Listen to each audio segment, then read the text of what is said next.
උද්‍යෝගිමත් දවසක් ඒවා ඔයාලා හැමෝටම. මෙවර එක්සත් අරාබි එමිරාජයේදී පැවැත්වෙනවා වයස අවුරුදු 19 පාල ආසියානු කුසලාන තරඟාවලිය. මෙවර එම තරඟාවලිය පැවැත්වෙන්නේ 12 වන වතාවටයි. මේ දක්වා 11 වතාවක් පවත්වා තිබෙන වයස අවුරුදු 19 පාල ආසියානු කුසලාන තරඟ ඉතිහාසයේදී 7 වතාවක් ඉන්දියා කණ්ඩායම සූරයන් බවට පත්ව තිබෙනවා. අවස්ථා දෙකකදී බංග්ලාදේශ කණ්ඩායම සූරයන් බවට පත් වෙද්දී ඇෆ්ගනිස්තානු කණ්ඩායමත් එක් අවස්ථාවකදී සූරයන් බවට පත් තිබෙනවා. ඒ වගේම ඉන්දියාව සහ පාකිස්තාන කියන කණ්ඩායමුත් එක් අවස්ථාවකදී සම සූරයන් බවට පත් තිබෙනවා. මේ දක්වා පවත්වා තිබෙන අවස්ථා 11දී. ඒ වගේම ශ්‍රී ලංකා කණ්ඩායම එම අවස්ථා 11 තුලදී අවස්ථා 5කදී අනුසූරයන් බවට තමයි පත් තිබෙන්නේ.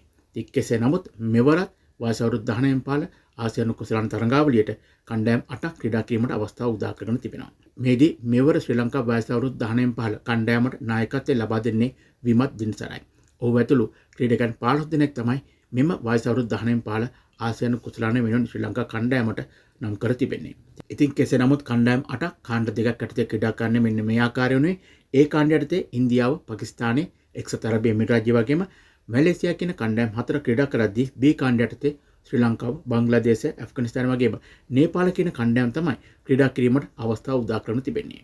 කෙසේ නමුත් තරඟාවලිය ආරම්භ කරමින් ඊයේ පැවතුන තරඟ දෙකක් එම තරඟ දෙකම ඒ කාණ්ඩ යටතේ තමයි ආරම්භ වුණේ. එහිදී ඉන්දියා කණ්ඩායම සහ එක්සත් අරාබි එමිරාජ්‍ය අතර තරඟයේදී ඉන්දියා කණ්ඩායම මුලින් පන්දුර පහර දීලා ලකුණු 433ක් ලබා ගත්තා. එක්සත් අරාබි එමිරාජ්‍ය කණ්ඩායම ලබා ගත්තේ ලකුණු 199ක් පමණයි. ඒ නිසාම ඔවුන් ලකුණු 234ක දැවන්ත ජයග්‍රහණයක් වාර්තා කළා. ඒ වගේම පාකිස්තාන මැලේසියා තරඟයේදී පාකිස්තානයේ ලකුණු 345ක් ලබා ගනිද්දී මැලේසියාව ලබා ගත්තේ ලකුණු 48ක් පමණයි. ඒ අනුව පාකිස්තානු කණ්ඩායම ලකුණු 297කින් මෙම තරඟයේ ජයග්‍රහණය කළා. ඒ අනුව ඒ කාණ්ඩ යටතේ පෙරමුණ ගත්තේ පාකිස්තානයේ දෙවනි තැන පසු වෙනවා ඉන්දියා කණ්ඩායම. ඒ අනුව අද දිනේදී B කාණ්ඩ යටතේ තරඟ ආරම්භ කරමින් ශ්‍රී ලංකා කණ්ඩායම ක්‍රීඩා කරන පළමු තරඟයේ තිබෙනවා. එෙහිදී අපේ ප්‍රතිවාදීන් බවට පත්වන්නේ නේපාල කණ්ඩායම. තරඟය ශ්‍රී ලංකා වේලාවෙන් පෙරවරු 10:30ට ආරම්භ වීම නියමිතයි.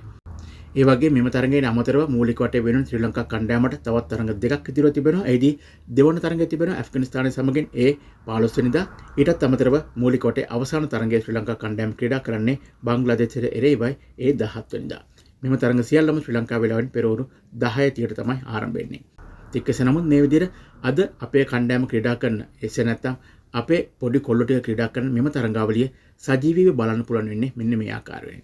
මෙදී ශ්‍රී ලංකාව තුළ දේශීය විකාශයදී ලබාගෙන තිබෙනවා මහරජා සමූහ ආයතනයේ TV1 කියන නාලිකාව. ඒ අනුව TV1 ඔස්සේ තමයි ඔයාලට මෙම තරඟාවලිය නරඹන්නට අවස්ථාවක් තිබෙන්නේ. ඊට අමතරව ඩයලොග් TV පාරිභෝගිකයෙක් ඔයාලට හැකියාව තිබෙනවා Sony Sport 1 channel අංක 64ද Sony Sport 2 channel අංක 66 වගේම 123 ඔස්සේ මෙම තරඟ නරඹන්න. ඊට අමතරව 10 cricket channel අංක 65 වගේම ඩයලොග් VWAP ඔස්සේද මෙම තරඟ නැරඹීමට ඔවුන් අවස්ථාව සලසා දී තිබෙනවා.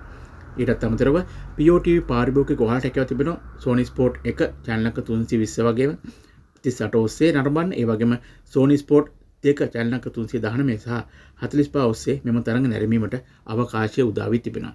ඊටත් අමතරව 10 cricket ඔස්සේ channel අංක 317 සහ 44 ඔස්සේ මෙම තරඟ නැරඹීමට ඔයාලට අවකාශය ලබා දී තිබෙනවා. ඉතින් මේ ආකාරයෙන් තමයි 12 වෙනිදා ආරම්භ වූ වයස අවුරුදු 19 පාල ආසියානු කුසලාන තරඟාවලියේ ශ්‍රී ලංකා කණ්ඩායම ක්‍රීඩා කරන තරඟ කාලසටහන සහ ඒ අතීත තොරතුරු වගේම තරඟයේ නැරඹීමට හැකි සීලුම සරල නිවැරදි ක්‍රමය පිළිබඳව සවිස්තරාත්මක විස්තරයක් ඔයාලට ගේන්න හැකියාව තිබෙන්නේ. ඉතින් එහෙනම් රැඳෙන්න අපිත් එක්ක දිගටම උණුසුම් ක්‍රිකට් ලෝකයේ අලුත්ම අප්ඩේට් දැනගන්න ශ්‍රී ලංකා ක්‍රිකට් අප්ඩේට් කියන අපේ නාලිකාව සබ්ස්ක්‍රයිබ් කරලා එකතු වෙන්න අපිත් එක්ක දිගටම.